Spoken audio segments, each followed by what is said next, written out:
Hi, I'm Bill Walker. With all the turmoil we're seeing overseas, is there any reason for investors to move funds outside of Canada? My guest, Michael Hatcher, head of global equities and director of research for Trimark Investments, believes there are lots of reasons. Michael, good to see you. Let's start out talking about Canada as the place to invest really for the last decade, and then combined with, as I just mentioned, all of the turmoil that we're seeing overseas. Why should investors even consider moving some of their investment offshore and into global properties now? There is a lot of turmoil out in the market now, and it may seem counterintuitive to some people that now would be the time that you would really want to focus on international investing. Warren Buffett came out with a quote recently saying that the worst mistake you can make is invest according to the headlines. And I would actually agree with that statement. And if you think about what the headlines give you, they give you a great opportunity to buy companies at a cheaper price. If you were to think about sort of risk, I would say there's more risk in 2007 when everybody was reading good headlines versus the headlines that we've seen over the last 2, 3, or 4 or 5 years right now. So with everybody focused on Greece and whether they'll exit or whether they won't exit, I would say the best thing you can do is find great global franchises. Let me give you an example about that. One company we own is a company called Diageo, which you may or may not know what the name is, but you'll know what they do. They're the world's largest spirits manufacturer. They own the brands of Johnny Walker's, Smirnoff, Bailey's, Guinness. And I would make the argument that the turmoil that we're seeing now is giving us an opportunity to buy this at a very attractive valuation. And whether Greece exits the euro or not, people are still going to consume these products. It's interesting. So in terms of that global outlook, let's start by looking at the Trimark Global Fundamental Equity Fund. The results that you and your team have posted over the last 2 years have been really quite impressive. What's your secret? Well, the key there is that there is no secret. We haven't changed anything of what we've done for the last 5, 6, 7, 8 years. We're simply focused on buying and trying to find quality companies and buying them at a discount to what they're worth. And for us, what quality is finding companies that have high returns on invested capital or they have high free cash flow conversion. And if you think about that, how do you find companies with these attributes is they need to have a barrier to entry or a competitive advantage, something that stops other companies or other people from competing against them. If you go back to sort of your basic economics, is why would a company be able to earn high returns on capital for long periods of time? Other people would like a piece of that, they'll compete against you, unless there's a reason you can't. And I'll go back to that Diageo example, is if you just take the Scotch and 40% of the profit of Diageo is coming from their Scotch portfolio. Well, this is something that you need to distill and age for 12 years. So, you and I could start tomorrow. We would have to invest all the capital and we wouldn't even know whether we had a consumable product for 12 years. Like, it's a massive barrier to entry.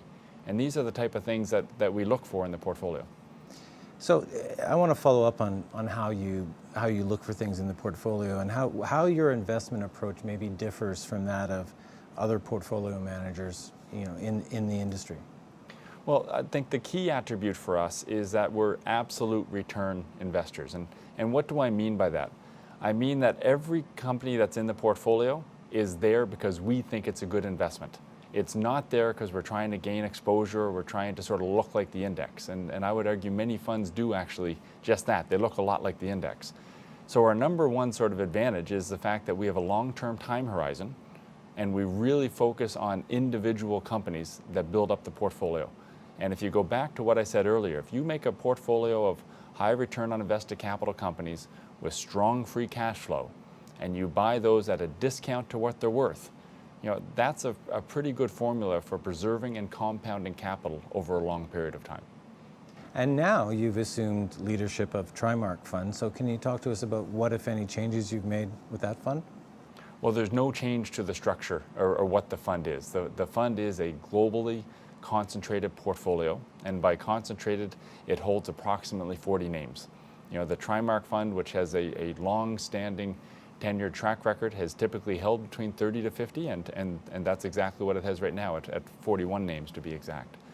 And you will get the same thing from the Trimark Fund, or the same quality of companies that you would get from any of the other mandates of the Global Fundamental Equity or the Euro Plus or the Global Div. These are a collection of high quality global companies trading at a discount to their intrinsic. So what are the fundamental differences between the mandates for Trimark Global Fundamental Equity and Trimark Fund? Well, there's really two key differences.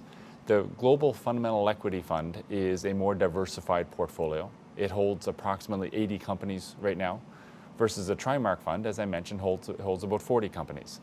But the second key difference is the currency hedging.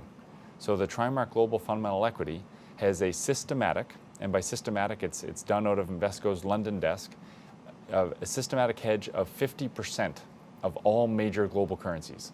So that's the Swiss franc, the pound, the euro, the US dollar, and the Japanese yen. And let me just give you an example of what that means is if you and I are sitting here 3 years from now and the equity markets return 10% and the currency markets also return 10%, then an unhedged manager would give you 20. I would provide you with 15. It would be the 10% from the equity and half of that currency. But if we came back and it was a 10% equity return and the currency was off 10% or negative 10%, an unhedged manager would give you 0. We would provide you with a positive 5. So really what we've done is that we've just taken that 0 to 20 and reduced it much closer to what the equities are returning, which is 10%. Now the Trimark Fund is the once again no change in mandate.